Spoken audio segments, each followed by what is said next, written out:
What's going on, everybody? This is Cameron with My Day Reviews, bringing you another fitness challenge review that you'll probably never ever want to do again. 1,000 second dead hang challenge for 7 days straight. Dude, why would you ever want to do that?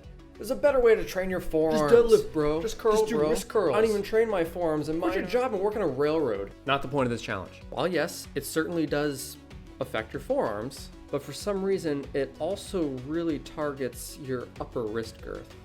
This is discovered by the pretty popular YouTuber Pigmie, who inspired me to make this video because, like him, we both had like really skinny wrists.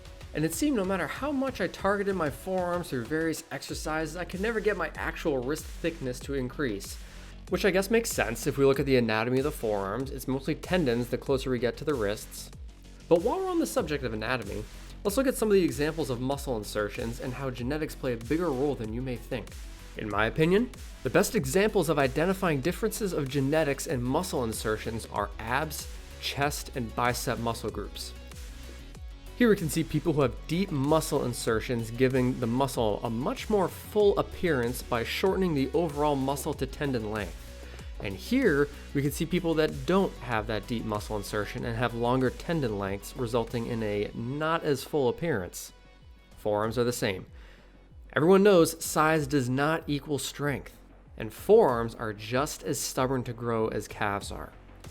Speaking of which, I have 2 videos out right now that are dedicated towards growing the calves, with a part 3 and 4 shortly on the way.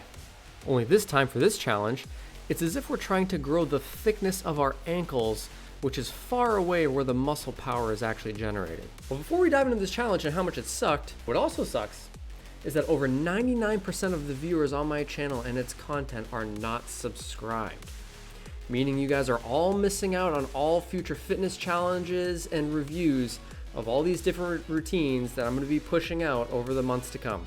But I am so happy to say we reached our first milestone of our first 100 subscribers on YouTube, with the next goal being 500 subscribers. With 500 subscribers, I'll gain access to something called community posts, which will allow me to create polls, posts, and other forms of media that allow me to interact with you guys to determine what you guys would like to see from me in the future that I currently do not have access to at the moment with the current subscriber count. Upon recording this, I've actually got 2 more videos in the works right now as we speak. One of them from someone who's pretty controversial in the social media world right now that I'm pretty sure every single one of my viewers right now has actually seen or heard of at some point.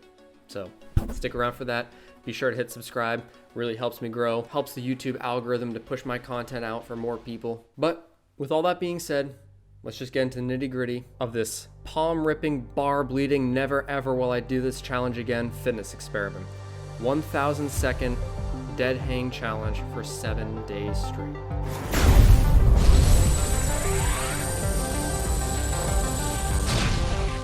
"1,000 seconds a day? Can't be too bad. But for those of you who are good at math, will know 1,000 seconds actually equates to 16 minutes and 40 seconds. It's a long time to be up on that bar, and time slows way down when you're actually up there. Just 100 seconds isn't a very long time, until you find yourself either doing a plank, a wall sit, or this underwater. So you'll need to break this up into manageable chunks and go to your little happy place to survive. On day 1, I did not do this. I tried chipping away as many seconds off the clock in the beginning as I could, thinking a few rounds of 1:30 to 2 minutes at a time will put a dent in my remaining time. But chipping 4 to 5 minutes away within the first few attempts only destroyed my forearms for the remaining 10 to 12 minutes needed. My arms and hands couldn't recover in the 50-50 split I initially set out to do, and I was forced to take longer and longer breaks as my strength deteriorated faster and faster.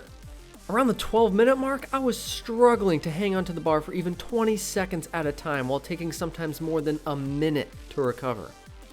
To put this in perspective, day 1 took me 54 minutes to complete. I knew there was no way I could take that approach again, so on day 2, I broke it up into 30-second splits. This would be super manageable for the beginning, but get gradually more and more difficult as time progressed. I set my timer to 35 minutes instead of 33:20 because I wanted to account for any times towards the final minutes that I lost my grip, dropped early, and would then have to jump back up to finish my 30-second segment. And also my OCD just really liked 35 instead of 33:20 or 34. I used this simple approach for the remaining 6 days. And with the help of these different kinds of before and after shots, you'll see the insane progress made in just 7 days. First and foremost, we got measurements. The thickest part of my forearm, where my upper arm meets my lower arm, measured in at 31 centimeters. Pretty small, I know, leave me alone, I'm working on it, shut up. To get an idea for how small my wrists actually are, take a look at the gap created from my hand and forearm muscles on my countertop here, and remember what this looks like. My hand and arm are completely relaxed on my kitchen countertop, and I'm not flexing or forcing any kind of arch. It's just that thin and has pretty much always been this way.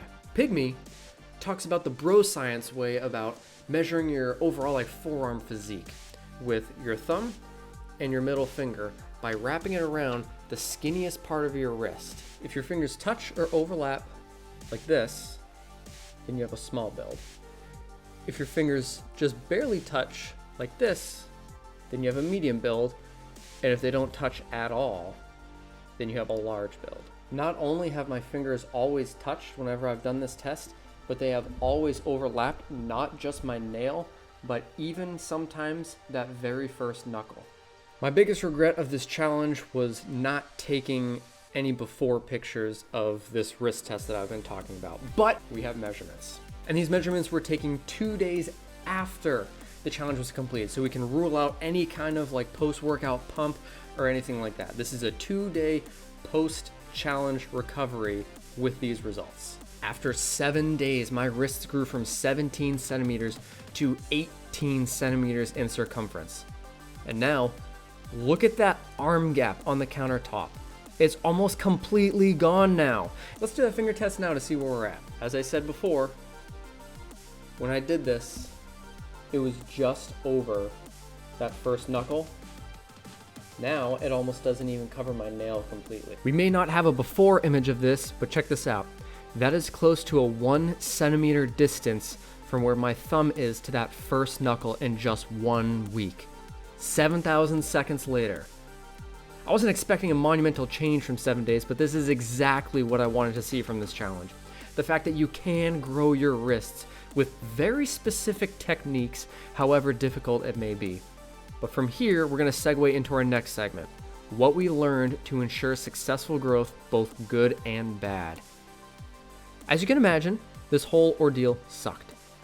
And what I didn't mention earlier is that I couldn't do this challenge on the first try. My mistakes on day 1 set up an entire week of failure, causing me to call it quits for a few weeks until 1, my hands had completely recovered, 2, I was able to plan accordingly and manage my time in the gym more effectively, and 3, develop better strategies for each type of bar I had available for that day. Things I quickly learned were that different bars required different things. Bars with tape around them would have the tape start peeling off as the minutes went by. This would cause the tape to bundle up under the pressure of your hands, causing all your calluses to rip when releasing the bar and later leaving painful sticky tape residue inside your open hand wounds. This can be mitigated by wearing gloves, but will consequently cause the bar tape to rip faster. Bars that did not have tape around them were easy on my hands until sweat started building up, which made it more difficult just to stay on the bar. I would switch between gloves and no gloves due to the extra fabric creating more friction and adding more material pressing in between my skin and calluses. The biggest takeaway from this is to ensure your hands are taken care of. The most difficult part of this challenge wasn't me reaching muscle failure and just causing me to fail over and over again by falling off the bar. No.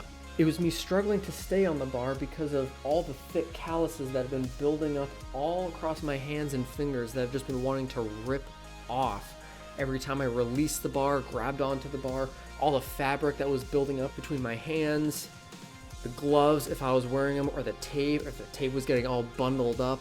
It was just destroying my hands. Which brings me to my final point to ensure success. You don't want to grab the bar with a tight fist like this, no. You want the load and weight of your body to be supported by your fingers, like this.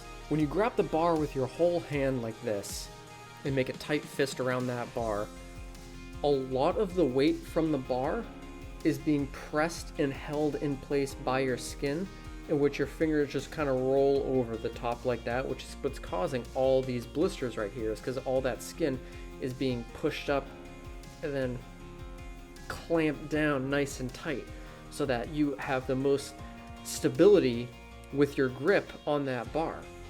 Theoretically, you want a lot of stability for this kind of challenge, but for this to be the most effective for you, you actually don't want to be doing that, but you want to be keeping the load inside your fingers up here in this portion.